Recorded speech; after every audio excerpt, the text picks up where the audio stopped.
Hi everybody, and welcome back to NorCal Slot Car Scene. Today I've got another video from Electric Dream SlotIt Nationals. This time it's something a little different.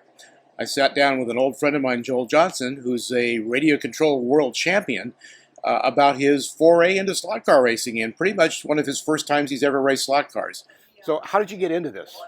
Well, I got invited by a few friends to come play with slot cars because that's their passion, and I've been racing RC with them for years. So I decided, all right, I'm going to come try this. My father was heavily involved in slot cars in the 50s and 60s, worked for American Model Car Raceways, building slot centers when it was at its zenith, if you will.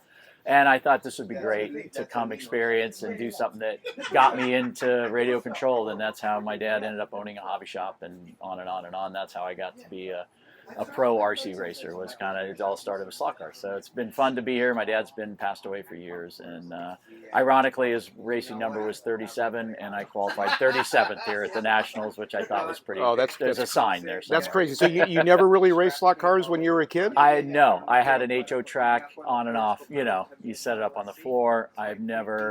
I ran about 20 minutes on a King track one time because I raced for Trinity, and obviously Ernie Prevetti and Tony P, those guys were heavy wing car racers in the 80s.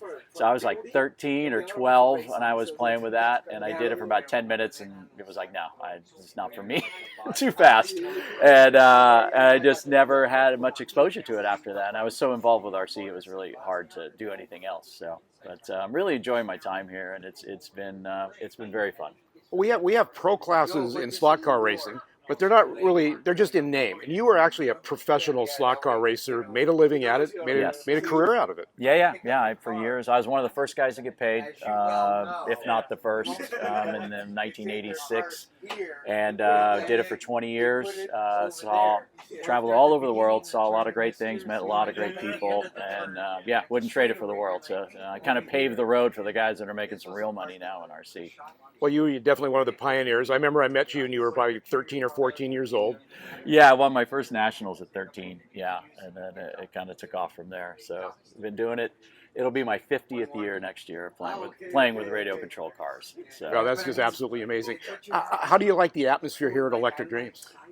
This is an amazing facility. I really think they've created just a mecca for slot car racing and memorabilia. I love all the full-size stuff that's around here, and the owner seems to have quite a collection of older race cars and things, and I just love the decoration. I love the vibe. Great group of guys here locally that are running, and it's a really fun place to come. I mean, if you're looking to get into slot cars, you got to come down here and check it out. It's really fun, really easy to just put a car down and enjoy yourself. Now, I do have to ask you one last question. Okay. How are you doing this weekend? Well, I'm 37th, which I figured if I was mid-pack, I was going to be pretty happy. And granted, throttle controls is, I've been using a trigger for all my life. Same when we started with slot car controllers bolted to the back of the top of radio. So I'm certainly not. Now you're dating yourself. Yeah, I know. Well, I'm 75, 76. So, but definitely the braking and where you brake versus our RC car are a lot different. And these controllers, holy smokes, they got so many knobs on them, and I have no idea what any of them do. So I've had fun with it. I have a lot to learn if I'm going to keep doing this. And while you can get a car around the track, that last 15% is going to take years to get fast. But it's been a challenge, and it's been great. I've known you for close to 40 years. Yes. And Northern California guy at heart, even though you're not there anymore. Right. Yeah, NorCal forever, man. So that's where I grew up, and it's been fun seeing you and Larry. And great to see you again, and I hope you enjoy the weekend. Thanks, Jim. Appreciate it.